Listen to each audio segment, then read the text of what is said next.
A lack of fairness in the justice system. It is a concern for everyone, not just those immediately affected. The most serious allegations made against me had no credible factual basis in the report. And there is a difference between alleged improper conduct and concluding sexual harassment. Now, don't get me wrong. This is not to say that there are not 11 women who I truly offended. There are. And for that, I deeply, deeply apologize. I thought a hug and putting my arm around a staff person while taking a picture was friendly, but she found it to be too forward. I kissed a woman on the cheek at a wedding, and I thought I was being nice, but she felt that it was too aggressive. I have slipped and called people honey, sweetheart, and darling. I meant it to be endearing, but women found it dated and offensive. I said on national TV to a doctor wearing PPE and giving me a COVID nasal swab, "You make that gown look good." I was joking. Obviously, otherwise I wouldn't have said it on national TV. But she found it disrespectful. I take full responsibility for my actions. I have been too familiar with people. My sense of humor can be insensitive and off-putting. I do hug and kiss people casually, women and men. I have done it all my life. It's who I've been since I can remember. In my mind, I've never crossed the line with anyone. But I didn't realize the extent to which the line has been redrawn. There are generational and cultural shifts that I just didn't fully appreciate. And I should have. No excuses. The report did bring to light a matter that I was not aware of and that I would like to address. A female trooper relayed a concern that she found disturbing, and so do I. Please let me provide some context. The governor's trooper detail had about 65 troopers on it. But of the 65, only 6 women and 9 black troopers. I'm very proud of the diversity of my administration. It's more diverse than any administration in history. And I'm very proud of the fact that I have more women in senior positions than any governor before me. The lack of diversity on the state police detail was an ongoing disappointment for me. In many ways, the governor's detail is the face of state government that people see. When I attend an event, people see the detail that's with me. I was continuously trying to recruit more to diversify. On one occasion, I met 2 female troopers who were on duty at an event. Both seemed competent and impressive, and I asked the state police to see if they were interested in joining. I often meet people, men and women, and if they show promise, I refer them to be interviewed. The state police handled the interviewing and the hiring, and one of the 2 troopers eventually joined the detail. I got to know her over time, and she's a great professional. And I would sometimes banter with her when we were in the car. We spend a lot of time driving around the state. This female trooper was getting married, and I made some jokes about the negative consequences of married life. I meant it to be humorous. She was offended, and she was right. The trooper also said that in an elevator I touched her back, and when I was walking past her in a doorway, I touched her stomach. Now, I don't recall doing it, But if she said I did it, I believe her.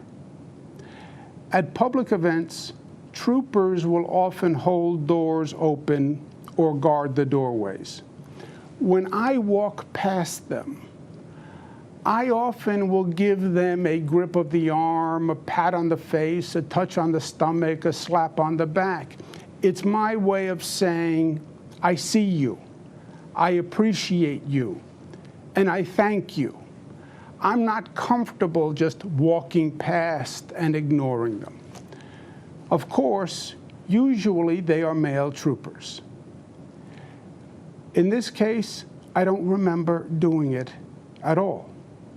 I didn't do it consciously with the female trooper. I did not mean any sexual connotation. I did not mean any intimacy by it. I just wasn't thinking. It was totally thoughtless in the literal sense of the word, but it was also insensitive. It was embarrassing to her, and it was disrespectful. It was a mistake, plain and simple.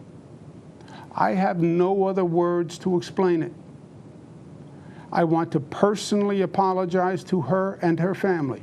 I have the greatest respect for her and for the New York State Police. Now, obviously, in a highly political matter like this, there are many agendas and there are many motivations at play. If anyone thought otherwise, they would be naive, and New Yorkers are not naive. But I want to thank the women who came forward with sincere complaints. It's not easy to step forward, but you did an important service. And you taught me, and you taught others an important lesson. Personal boundaries must be expanded and must be protected. I accept full responsibility. Part of being New York tough is being New York smart. New York smart tells us that this situation and moment are not about the facts. It's not about the truth. It's not about thoughtful analysis. It's not about how do we make the system better. This is about politics. And our political system today is too often driven by the extremes.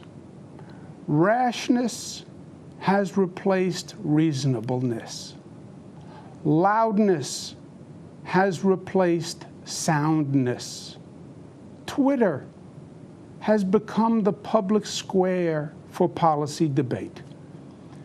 There is an intelligent discussion to be had on gender-based actions, on generational and cultural behavioral differences, on setting higher standards, and finding reasonable resolutions. But the political environment is too hot, and it is too reactionary for that now. And it is unfortunate. Now, you know me. I'm a New Yorker, born and bred. I am a fighter. And my instinct is to fight through this controversy because I truly believe it is politically motivated. I believe it is unfair and it is untruthful. And I believe it demonizes behavior that is unsustainable for society. If I could communicate the facts through the frenzy, New Yorkers would understand. I believe that. But when I took my oath as governor, then it changed. I became a fighter, but I became a fighter for you. And it is your best interest that I must serve. This situation, by its current trajectory, will generate months of political and legal controversy. That is what is going to happen. That is how the political wind is blowing. It will consume government. It will cost taxpayers millions of dollars. It will brutalize people. The State Assembly yesterday outlined weeks of process that will then lead to months of litigation. Time and money that government should spend managing COVID, guarding against the Delta variant, reopening upstate, fighting gun violence, and saving New York City. All that time would be wasted. This is one of the most challenging times for government in a generation. Government really needs to function today. Government needs to perform. It is a matter of life and death, government operations. And wasting energy on distractions is the last thing that state government should be doing. And I cannot be the cause of that. New York tough means New York loving. And I love New York. And I love you. And everything I have ever done has been motivated by that love. And I would never want to be unhelpful in any way. And I think that given the circumstances, the best way I can help now is if I step aside and let government get back to governing. And therefore, that's what I'll do, because I work for you.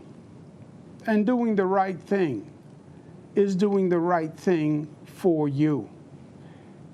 Because as we say, it's not about me, it's about we. Kathy Hochul, my lieutenant governor, is smart and competent. This transition must be seamless. We have a lot going on. I'm very worried about the Delta variant, and so should you be. But she can come up to speed quickly, and my resignation will be effective in 14 days. To my team, Melissa DeRosa, Robert Mejica, Beth Garvey, Stephanie Benton, Dana Caratanudo, Kelly Cummings, Rich Azzapardi, Howard Zucker, Rick Cotton, Jano Lieber, Jack Davies, and the hundreds of dedicated administration officials. I want to say this: thank you, and be proud. We made New York State the progressive capital of the nation. No other state government accomplished more to help people. And that is what it's all about. Just think about what we did. We passed marriage equality, creating a new civil right, legalized love for the LGBTQ community, and we generated a force for change that swept the nation. We passed the SAFE Act years ago, the smartest gun safety law in the United States of America, and it banned the madness of assault weapons. We've saved countless lives with that law. $15 minimum wage, the highest minimum wage in the nation, lifting millions of families' standard of living, putting more food on the table and clothes on their backs. And we led the nation in economic justice with that reform. We have managed every emergency Mother Nature could throw at us. Fires, floods, hurricanes, superstorms, and pandemics. We balanced the state budget, and we got it done on time, more than any other administration, because government should work and perform. Free college tuition for struggling families. Nobody in this state will be denied their college dream because of their income. We have built new airports, rail, transit, roads all across this state, faster and better than ever before, and more than any state in the nation. The most effective green economy program in the nation. We did more for Black and Latino families than any other administration. We did more for working families. We did more for our union brothers and sisters. We did more to battle racism and anti-Semitism. Today, so much of the politics is just noise, just static. And that's why people tune it out. What matters is actually improving people's lives. And that's what you did. You made this state a better state for the generations that follow. And that is undeniable, inarguable, and true, even in these ugly, crazy times. I thank Speaker Carl Heastie and Leader Andrea Stewart Cousins for their leadership. And let me say this on a personal note. In many ways, I see the world through the eyes of my daughters, Cara, Mariah, and Michaela. They are 26 and 26, twins, and 23. And I have lived this experience with and through them. I have sat on the couch with them, hearing the ugly accusations for weeks. I have seen the look in their eyes and the expression on their faces, and it hurt. I want my three jewels to know this. My greatest goal is for them to have a better future than the generations of women before them. It is still in many ways a man's world. It always has been. We have sexism that is culturalized and institutionalized.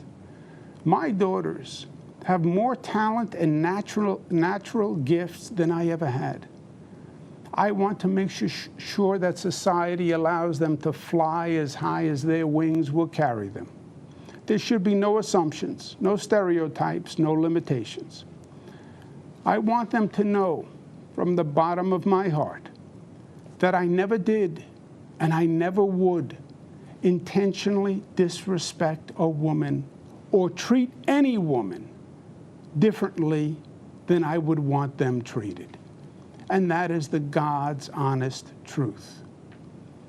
Your dad made mistakes, and he apologized, and he learned from it. And that's what life is all about. And I know the political process is flawed, and I understand their cynicism and distrust and disappointment now. But don't give it up, because government is still the best vehicle for making positive social change. Lastly, I want to remind all New Yorkers of an important lesson, and one that I will carry with me for the rest of my life. And that's what you New Yorkers did in battling COVID. The enemy landed in New York State. COVID launched the attack here. It came on planes from Europe, and we had no idea. It was an ambush. And it was up to New Yorkers to fight back. We were on our own, and it was war. Nurses, doctors, essential workers became our frontline heroes. Hospitals became the battlegrounds. Streets were still, and sirens filled the city's silence. Trailers carried the bodies of our fallen brothers and sisters. But you refused to give up, and you fought back, and you won, going from the highest infection rate in the nation to one of the lowest. No one thought we could do it, but you did it. You led the nation, and you showed the way forward. And how you did it is what's most important. You did it together, not as black New Yorkers or white New Yorkers, not as LGBTQ New Yorkers or straight New Yorkers or Democrats or Republicans or upstate or downstate or Jewish, Muslim, Protestant or Catholic New Yorkers, but as one community, one family, the family of New York. You overcame the naysayers and the haters and the fear and the division, and you unified and you rose and you overcame and you saved lives. And that was powerful in its effect. It was beautiful to see, and it was an honor to lead. Please remember that lesson. Hold it dear and hold it up high for this nation to see, because it is New York State at her finest, creating her legacy, fulfilling her destiny, giving life and animation to the lady in the harbor, saying, "Excelsior," We can be better. We can reach higher. And proclaiming e pluribus unum, out of many one, unity, community, love. That is our founding premise and our enduring promise. And that is the salvation of this nation that it so desperately needs to hear. Thank you for the honor of serving you. It has been the honor of my lifetime. God bless you.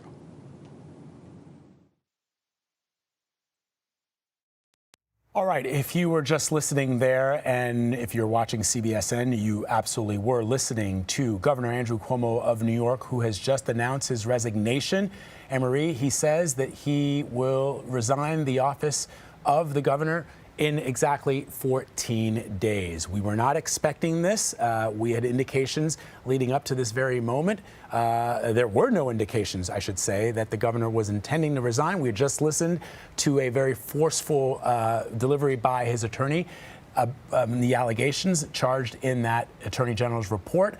So this is sort of a bombshell happening as we speak right now. So let's bring in Jessica Levinson, who's an attorney and also a professor of law at Loyola University. Jessica, you and I were actually texting before Governor Cuomo took to the microphones, took to the cameras, and we were discussing what we were going to talk about, which was his attorney's assertions, and now the news that the governor of New York is resigning his office effective in 14 days. Your reaction? My reaction is that it came a little sooner than I expected, but I don't think any person could have withstood what was about to come. And I think he realized that. I thought he was going to realize that in a week. But politically, if you look at when other people have resigned in the face of similar accusations, or frankly, in the face of accusations that amount to much less than the accusations that were detailed in this 168-page report, very few people were able to stay this long. So Governor Cuomo was facing not only enormous political pressure, he was an island unto himself. He had lost the Democratic Party. He was facing, I think, a very likely impeachment, and he is still facing potential criminal charges and civil suits. Very, very difficult to continue to serve as a governor when you are facing all of those battles at the same time. Yeah, in fact, you know, with he essentially gave us 2 weeks notice, 14 days.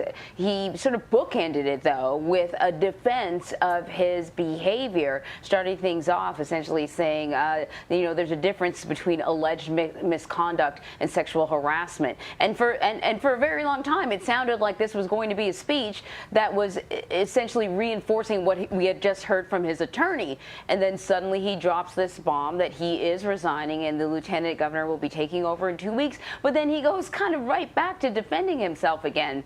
I'm wondering, would you say that the writing was on the wall a little? You said that he was sort of a man on an island. Once his top aide resigned, do you think that's when things started to look particularly grim for him? I think so. And I think the way you describe that is exactly right. This speech was basically an "it's not my fault" sandwich, right? I didn't do this. Things changed. The culture changed. I got older. I didn't understand, but I didn't do anything wrong. And then in the middle, okay, I can't withstand this. I have to step down. And then at the end, again, I didn't do anything wrong, but look at all the things I did right for New York. He essentially trying to write, I think, favorable news articles for himself, where he's saying, we accomplished so much. You know, you asked me if once that aide stepped down was the writing on the wall. For me, it really was that report. I mean, that report was exhaustive. It was the result of months of investigation. By who? By outside counsel. And there was corroboration. There were 179, I believe, people who were interviewed for that. There were 11 women who came forward. And then it's not just the report, but if you listened a few days later to the press conference by his attorneys, their defense, the thing they started with was, we have a problem with the fairness. We have a problem with the process. If that's what you start with, that's not a very strong defense, either politically or legally. It sounds like you're just complaining. And then, of course, things snowballed from there. There was the complaint by one of the women who was detailed in the report, and it was a criminal complaint. Then his aide stepped down. So I think it was everything. But for me, without that report, he would still be Governor Cuomo. The question then would be what would be happening with respect to the impeachment. But again, that report, it's so damning to read, and it always jars me to think about the report and then to hear him describe his behavior, because it is truly like being in a parallel universe. So Jessica, let's talk about that report. You know, the governor's attorney appeared just moments before the governor's resignation and sort of took to task the media.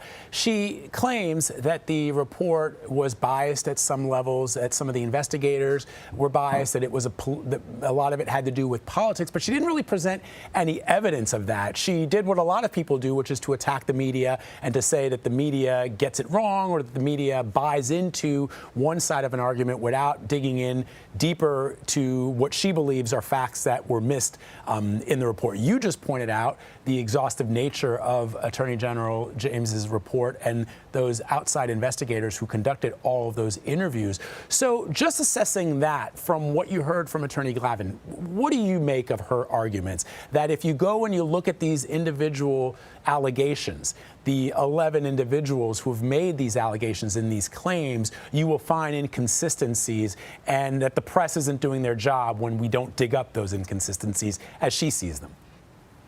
Yeah, look, she's obviously a vigorous advocate for her client.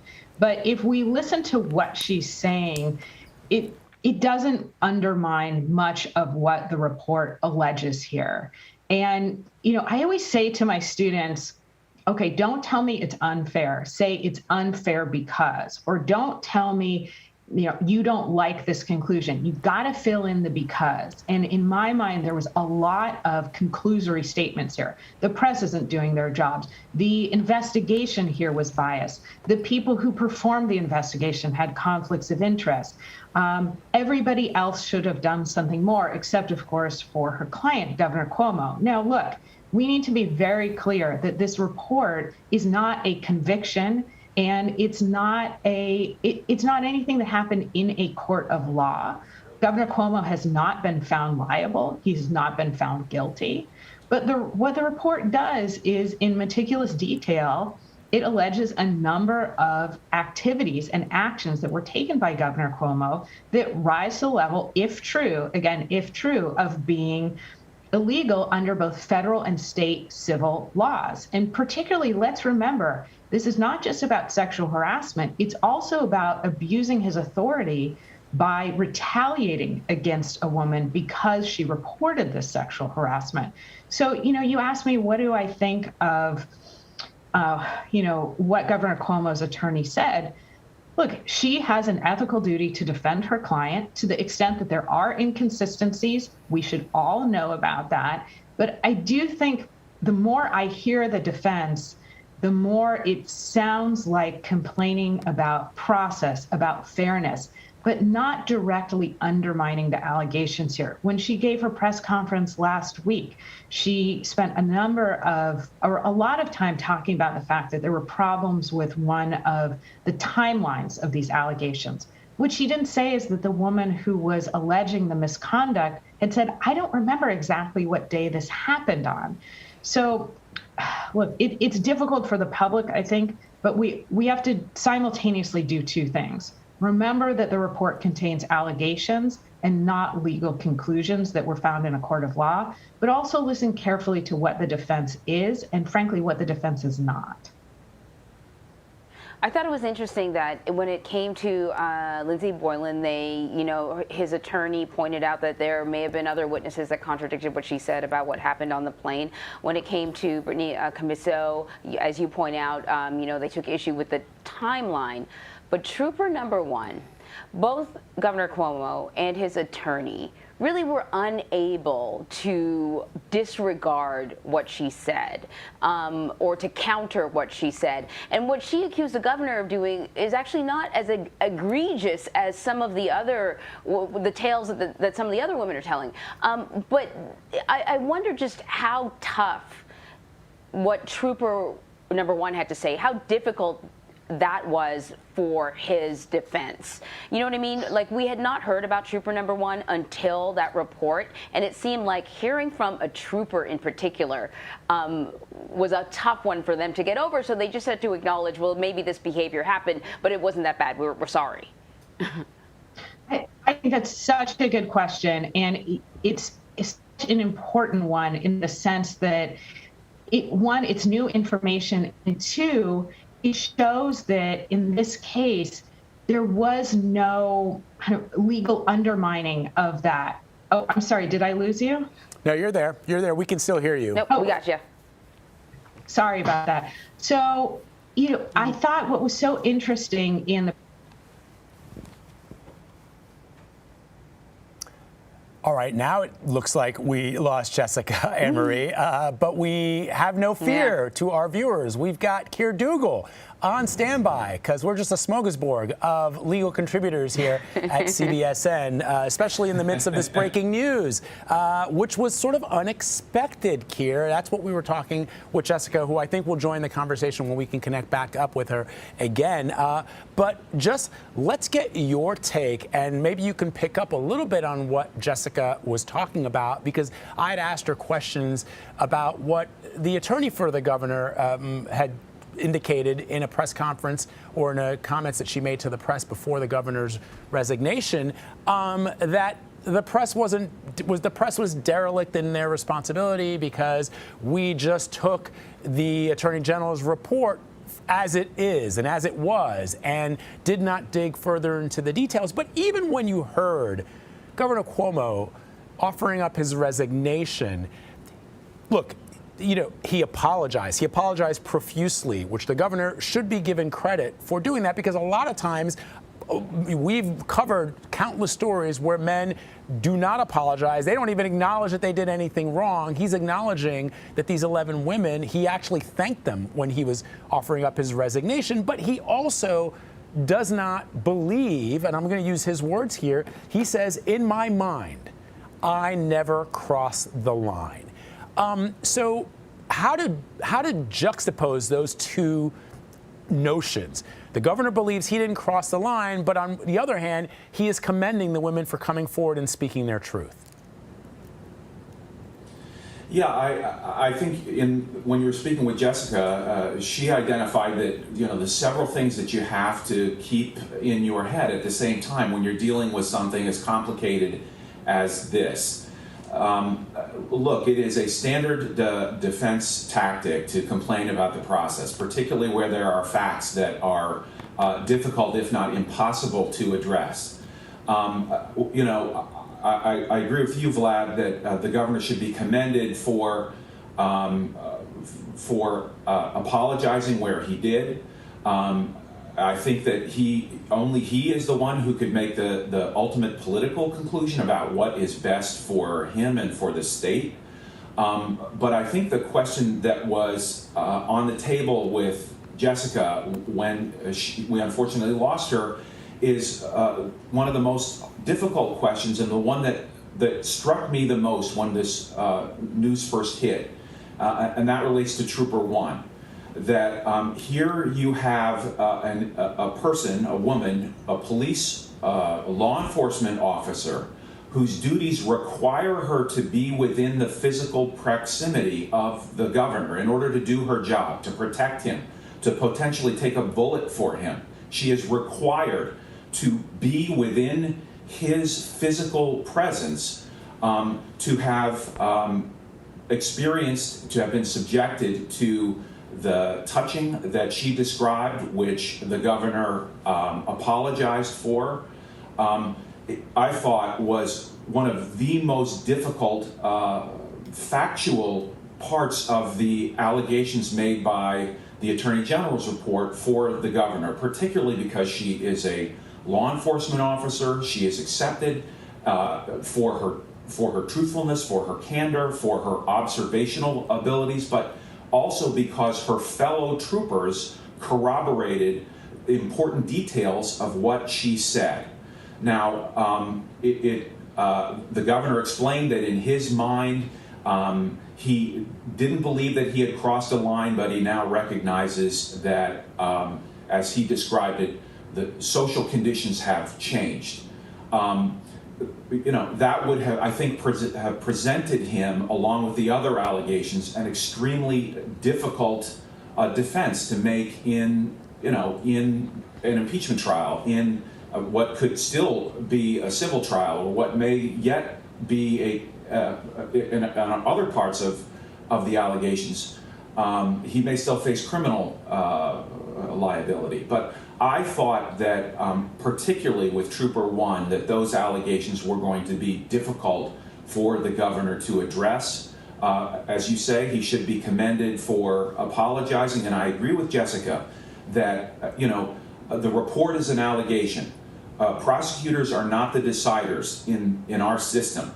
The governor addressed the long due process, the proceedings that the state would face through impeachment, that the governor has a right to insist upon, because the allegations are not conclusions of law. He has not been found guilty. He retains all of his defenses, but the deciders here would have been perhaps the senators and the justices in an impeachment trial, and the governor's resignation moots all of that and will allow the state government to go forward and address the many issues that we face. All right, Keir, stand by. Keir, we want you to stand by. Oh, I was just going to bring in Ed O'Keefe. He's standing by at the White House. Listen, Ed, we want to talk to you about the Lieutenant Governor, Kathy Hochul. But before I actually get to that, I do want to sort of get your take on the governor's statement, how he resigned. You would have, I'm presuming, because you've covered a lot of politics, you've seen, politicians leave their post because of one scandal or another. And I just want to kind of get your general observations. Well, look, all indications were that he planned to fight this, but he must have learned what we have learned just in the last 48 hours or so in making calls to people in Albany. I spoke with several state assembly and senators and senior aides to them. And let's put it this way. As one senior state senator said to me yesterday, there are 63 members of the New York State Senate. If a vote was held today, all 63 likely would vote to remove the governor. You can't come back from that. And much like, and this is not to equate any of the substance of allegations against either of these gentlemen, but from a sort of where they stand right now situation, this is not unlike the legal and separate political fights that former President Trump once had. Governor Cuomo was facing a legal, and will still face, a legal fight, but had a separate political fight. He is throwing in the towel on the political fight, realizing that Albany was nowhere near standing by him, and he knew, as he said in his statement, it would be weeks, if not months, of procedural work that would eventually result in his impeachment and removal from office. He's cutting and running and getting out of the way and stopping the assembly from doing that, and we'll see if he even responds to them by Friday and if they decide to move forward. But I've had people remind me, and I'm an Albany native who grew up during his father's administration and was aware of the fact that he had worked there for his father, has had a reputation in Albany ever since the 80s when his father was governor, and has known a lot of these legislators, or in some cases doesn't know them. And that's what they said. He never cultivated the legislature. He's been a bully. He's in it for himself. You're either with him or against him, and none of these people want to talk publicly about it because they're afraid of the potential retribution even still. And this wasn't just about the allegations that have surfaced in recent days. Remember, there were concerns about the book deal he cut last year, the $5.1 million deal, and whether state resources were used. There have been concerns about the situation at state-run nursing homes, where elderly patients were sent back despite having COVID-19, and whether the health department covered up information about that. Concerns about a decision he made early in his governorship years ago to shut down a public integrity commission when it started looking at allegations in his own office. There have been aides of his who've been thrown in jail amid accusations and charges of wrongdoing.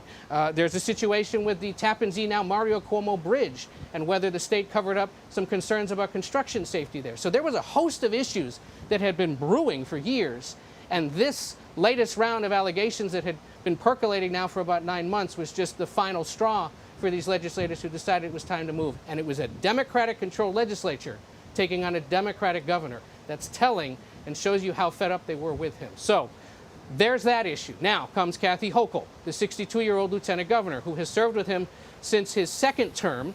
She's from Buffalo, a former member of Congress who served 2 years and was kicked out in the Tea Party wave back in 2010 or 2012. Actually, it was 2012 after redistricting in Western New York, forgive me, in the Rochester area.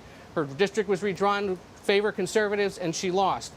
Went into some private sector work there and then was recruited by the governor to run with him because he wanted to boost his support among women and among Western New Yorkers, which is a traditionally battleground region of the large Empire State. But for the last 8 years, she's essentially served primarily, as described to me by people who know her, who've appeared with her, as essentially a ribbon cutter, somebody who just goes to public events, touts the Cuomo administration's work, does very little work in Albany regarding legislating or cutting any significant deals because the governor's cut her out of that. If you read his memoir, I haven't, but I've been told, and I've read some excerpts of it, she's not mentioned at all in that COVID-19 memoir as he described the response to the pandemic because she was never brought in on those kinds of conversations. So while there are some who say she's incredibly experienced, she's great at retail politics, she understands the state because she's traveled it very well, there are others who are concerned she's going to struggle with the mechanics of state government, of working with the legislature and trying to lead the state and at the same time potentially launch an election campaign of her own because Cuomo was supposed to be on the ballot next year again. Now she potentially will be, and she'll probably face challengers from her own party who see this as a real political opportunity. It's an excellent point, Ed. You got to wonder, Ed, though, the fact that she was sort of not part of his inner circle may be advantageous to her when we're seeing his top aide having to resign. We're seeing the chairwoman of the Time's Up movement having to resign for helping him in the aftermath of the accusations.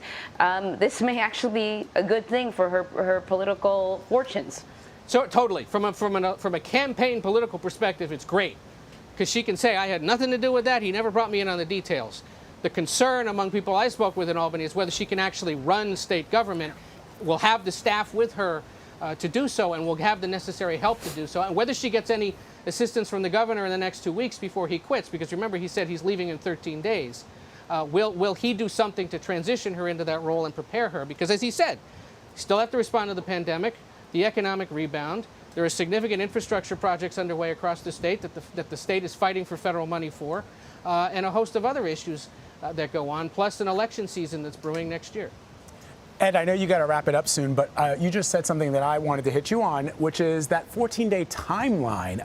Look, a lot of people are going to wonder if you are resigning, why would you do it in 14 days? Imagine had former President Richard Nixon said, I resign the office of the presidency 2 weeks from Monday.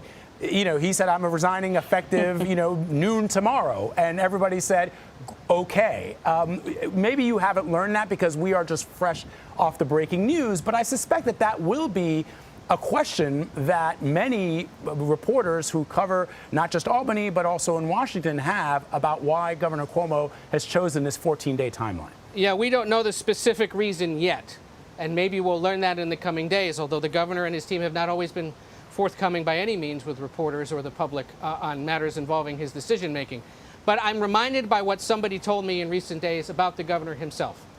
It will be very difficult for him, this person said, to unspool himself from the governorship because his entire life, his entire reason for being, essentially, has been to be governor and to serve as governor of New York over the last 10 and a half years. And before that, essentially a roughly 8-year quest to become governor after he'd served as Bill Clinton's housing secretary. So this is something he'd wanted for a long time, something, of course, he was around during his father's governorship, which lasted 3 terms.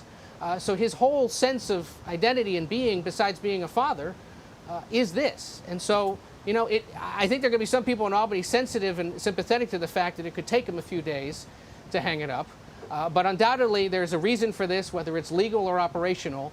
And I think one signal in how serious he is about being a, someone who loves New York, as he said, will be how much assistance he may provide to the lieutenant governor as she prepares to take over and become the Empire State's first female governor. It's an important distinction. Ed O'Keefe for us at the White House. Ed, interestingly enough, this morning, on the set of CBS This Morning, we were talking about former Governor Mario Cuomo and juxtaposing the differences between father and son and how they, ruled, so to speak, Albany and the state capitol, and the level of, there were a lot of political opponents of Governor Mario Cuomo, but they liked him as an individual. His opponents liked him as an individual, and of course his allies did as well. Something and that Cuomo. Well, they said he had a much smoother delivery. That while he had his enemies and while he could play tough and hardball with his opponents as well, he at least did it with a little more grace. That's what people were reminding me of in the last few days, that's the contrast between the two. Yeah. Andrew Cuomo, as a young man, had been his father's enforcer, his right-hand man, the guy that would go deal with, tricky assignments for him, working for him in the governor's mansion. And so he had this reputation of a bulldog, much like his father, but his father had a far better and more graceful delivery and ability to deal with people. These people in Albany remind me. And that's just part of it. I mean, it's maybe the simple lesson is, when you're in the executive branch, you got to work with the legislative branch, because if you don't and you get into trouble, you're going to be left with very few allies, as the governor has learned here, because they just the legislature's just determined it's time for him to go. Yeah. Ed O'Keefe for us at the White House. As always, my friend, thank you very much for running up to that live shot position in the midst of the breaking news, as if there's not anything else happening in Washington, D.C. I know. Today. We'll be talking about the rest of that later. All right. Thank you, Ed. Appreciate it. So, Anne-Marie, let's, for our viewers who are just joining us now, we're nearing the bottom of the hour, let's play a bit of Governor Andrew Cuomo, soon-to-be former Governor Andrew Cuomo, because he is resigning in 14 days. Let's just play back some of what he had to say just moments ago. I have been too familiar with people. My sense of humor can be insensitive and off-putting. I do hug and kiss people casually, women and men. I have done it all my life. It's who I've been since I can remember. In my mind, I've never crossed the line with anyone. But I didn't realize the extent to which the line has been redrawn. There are generational and cultural shifts that I just didn't fully appreciate. And I should have. No excuses. And I think that given the circumstances, the best way I can help now is if I step aside and let government get back to governing. And therefore, that's what I'll do. Because I work for you. And doing the right thing is doing the right thing for you. Because as we say, it's not about me, it's about we. Kathy Hochul, my lieutenant governor, is smart and competent. This transition must be seamless. We have a lot going on. I'm very worried about the Delta variant, and so should you be. But she can come up to speed quickly, and my resignation will be effective in 14 days. All right, so we're hoping to hear from the Lieutenant Governor at some point. When she does speak, of course, we're going to bring it to you live. But now we're going to bring back Rebecca Kaplan and Keir Dougal, who have been standing by, our legal aces, to sort of walk us through this. Rebecca, I want to go back to you. Jessica Levinson. Yeah, as I've been... It's been a long day, Oh, sorry. You've been Jessica anchoring since Levinson. 4 It has been a a.m. long day. I'm so sorry. Yes. Jessica, I'm so sorry, Jessica. I do want to go back to you, though. As I've been sort of sitting here contemplating why the governor made the announcement now and thinking about all the kind of legal challenges that he's facing, I was thinking that, you know, obviously resigning now gets ahead of any potential impeachment, but it doesn't get ahead of the legal cases that he may be facing. But perhaps they're more challenging to prove. Some of the criminal misdemeanors that he may be facing, you know, you have to prove intent, and that's whittles everything down to he said, she said. And so maybe that's not so clear. But, you know, if you're impeached, that's it. If you're successfully impeached, that is a type of conviction, even if it isn't a conviction in the court of law. Absolutely. I think it is such a good question. And I also think you're exactly right to point out that the most likely avenue for defeat for Governor Cuomo, soon to be former Governor Cuomo, was impeachment. And if we look at the allegations in the complaint, and if we look at, as Ed said in his political reporting, so many of the other allegations here that deal with abuse of office, that deal with misuse of the public trust, I think impeachment was a very likely path. If we also look at the fact that he had really lost the support of his party. And obviously stepping down ends that. Stepping down says that the impeachment is just mooted out.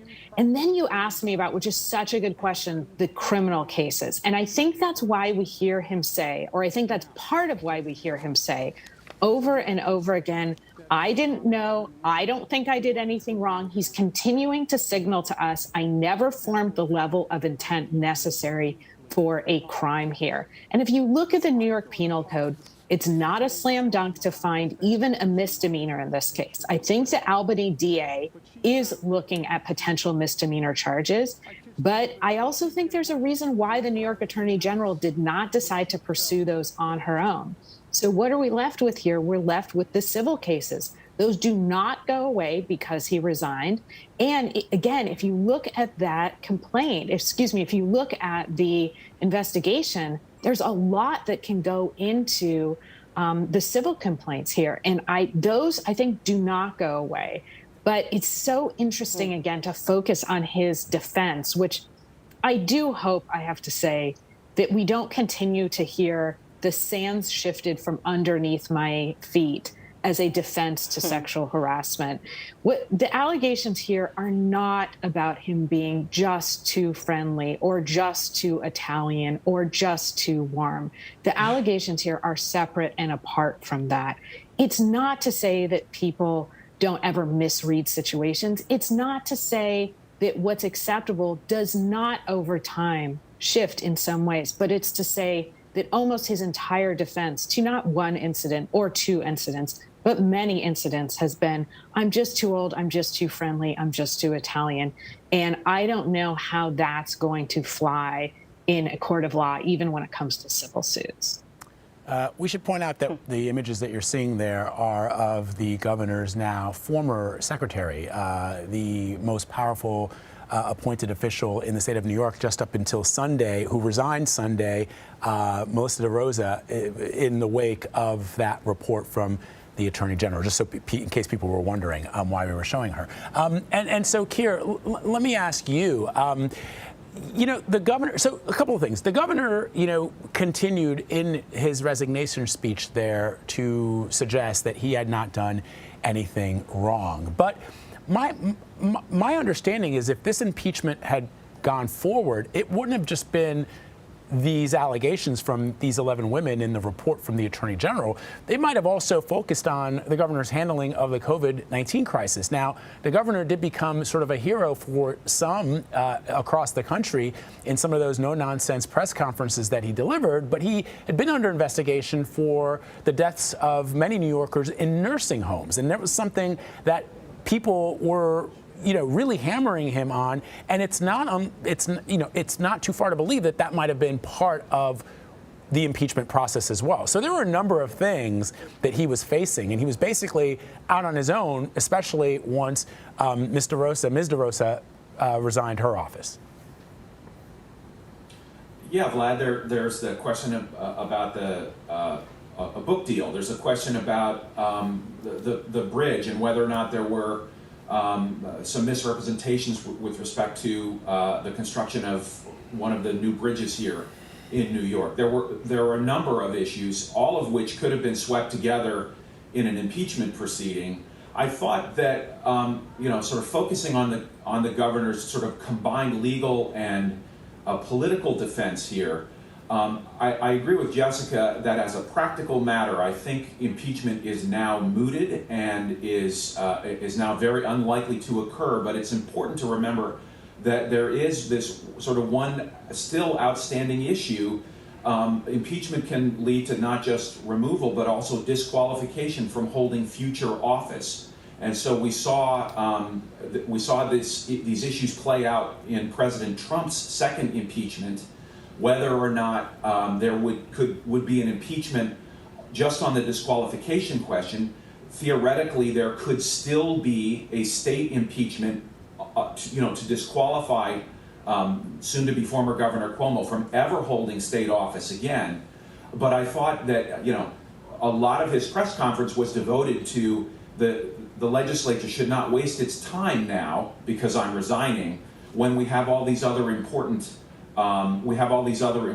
issues to deal with as a state and inside government. I thought that that wasn't just mere rhetoric on his part. It was effectively a plea.